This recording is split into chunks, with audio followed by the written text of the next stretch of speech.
Bu Allah evidir. Bu müqəddəs evdir. Məscidə gəlmək, Allah'a itaat etmək, Allah'ın əmrlərini yerinə yetirmək hər bir insanın borcudur, hər bir müsəlmanın borcudur.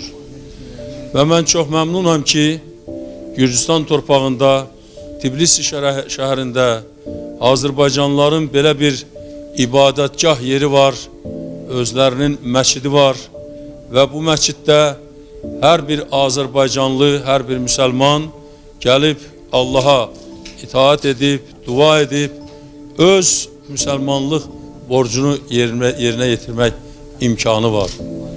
Bu böyük nemətdir və bunu mən yüksək qiymətləndirirəm.